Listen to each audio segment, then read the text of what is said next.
Hey folks, it's Ben. The car actually looks good under a tarp. It's got a nice wedge shape. Here we have our 1987 Pontiac Fiero. This car is technically my wife's car. It's got a 2.8 liter V6 and a 3-speed automatic. The exhaust manifold on the driver's side is missing a lot of studs and causes a lot of leaking going on. And it's starting to consume more and more oil on a car that really doesn't carry a lot on board to begin with. So it's kind of sketchy as well.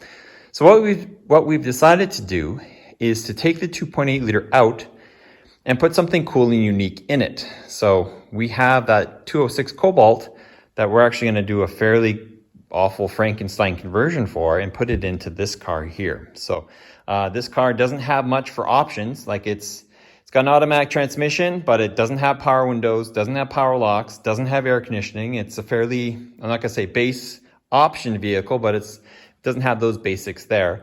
Body's in fantastic shape. We're happy with that. You've seen the videos on this car anyway.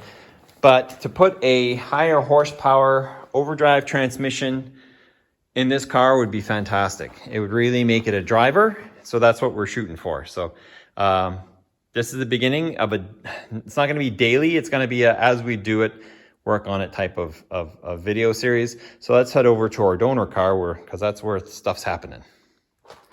So here we have our 06 Chevy Cobalt. It's got a 2.2 liter Ecotec. It does come with an automatic. Also comes with air conditioning. So we'll have to deal with that because our transplant car doesn't.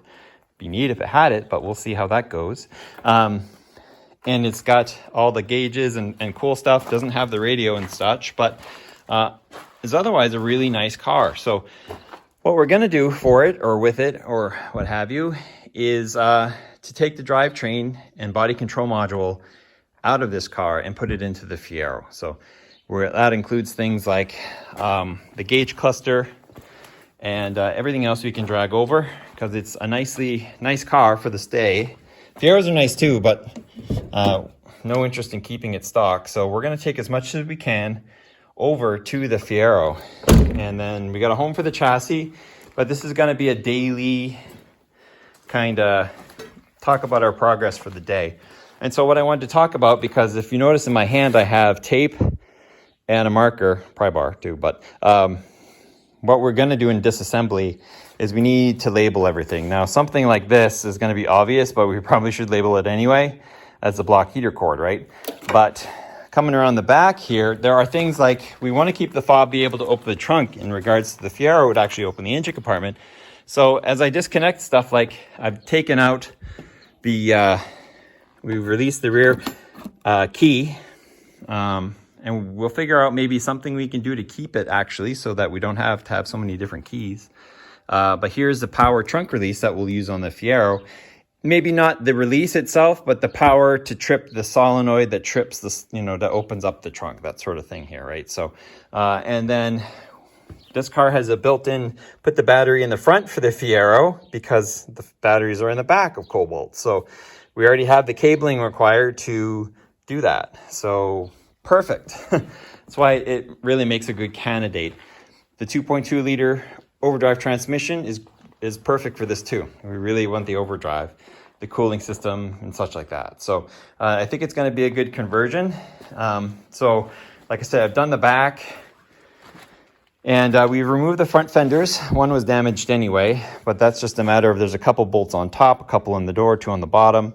The whole nose is just kept in with clips. So to strip the nose is fairly easy. And then I just undid the 2 hinge bolts on the hood, and then the brackets are gone too, just because that's actually on the car now. It's also damaged. Windshields, of course, is of no use either. And we'll see how we go with wipers and things like that as we go along. Those are more problem solving near the end there. So that's what we've done to the front of the car. We've done the latch, and I'm guessing I'm gonna have to pull the interior out as well. The next owner of this car doesn't care for the interior, so we'll just pull everything out.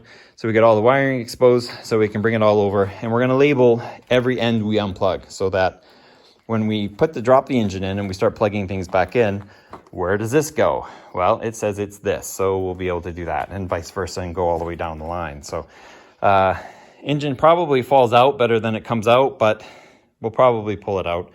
we'll see how that goes too. Once you get a lot of the clutter off the top of the engine, it can probably go both ways. Just because I don't want to get into too much hassle. With the Fiero, we'll probably lift it up and put the back on. So this will be the longest video of the series. I'm going to stop it here shortly, continue working on. I can work till about 7 o'clock tonight.